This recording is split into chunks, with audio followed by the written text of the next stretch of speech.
Today I'm going to cover the company which we already spoke before, the company called VMware. The ticker is VMW.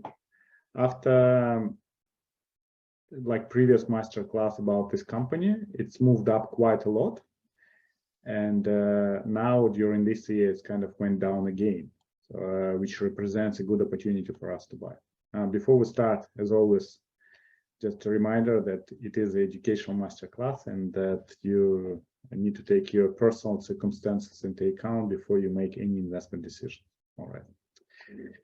Okay, so we're going to look at market overview first, and then we're going to look at computer software industry, and then already we're going to go into details of VMW.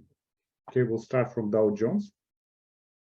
So we can see that Dow Jones actually is going to be a bit different, like compared to Standard & Poor's in Nasdaq, in regards of if we look at last rolls, that's what we can see. So it's actually the lowest points, I mean, we reached during the last month, but then we can see that we had this roll, and it's the level, the second minimum was on the same level as the previous minimum. So it's kind of a good sign in the sense that we might have a consolidation, and if we see similar roll, the next roll, so and we hold that level 28,700, so we might see the change in direction after that. So this is quite often happens in this way. So we can see certain consolidation, then change in direction.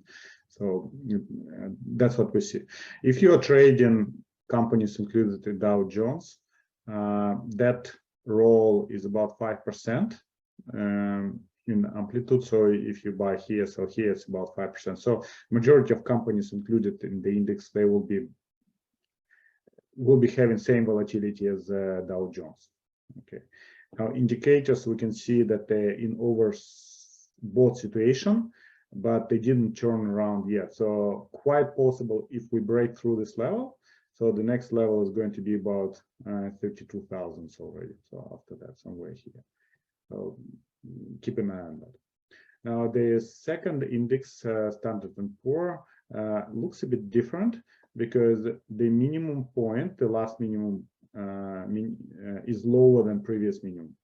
Right. So, and also if you look at Dow Jones, it doesn't show the same level as previous high. So the highest point, like today's point, is actually lower than the previous high. So we're still in a downtrend, okay, on that particular index.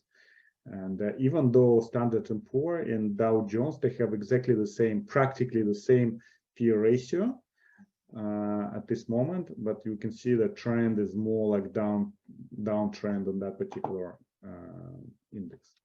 If we go for Nasdaq is very similar to Standard & Poor's, also similar situation. The minimum is last minimum is lower than previous minimum, and the last high is lower than previous high. So it's still downtrend. So if we like create a trend here on this line, so we can see that we're still trending down.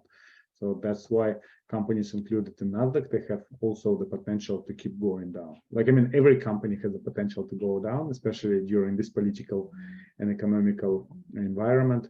But yeah, so that's what we can see. We definitely broke through the minimum, previous minimum, strong one, and quite possible that we continue to go down. Now, if we look at the volatility index, so we can see that we're holding this level $34 and bounce from that. So, and when the volatility index is high, other indexes are low. So if we see that volatility index goes down, so most likely we see certain recovery in other three indexes we just looked at.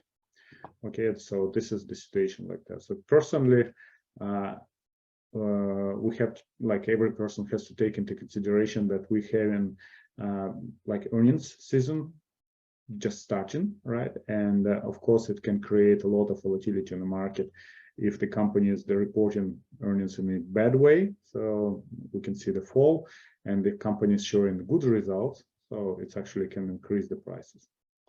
Now, if we look at P ratio, P ratio are quite low already. So P ratio for Dow Jones is 17, P ratio for Standard & Poor also 17, and Nasdaq is 23. So compared to last year, if we look at the Dow Jones, last year was 23, and Standard & Poor was 30. So it's like nearly half of it at the moment. Not half, but quite a huge drop in P ratio compared to previous last year, right? And Nasdaq from 35 went to 23. So Nasdaq is still higher than Standard & Poor and Dow Jones, but usually people pay more money for tech sector because they believe that these companies, they have higher potential for growth.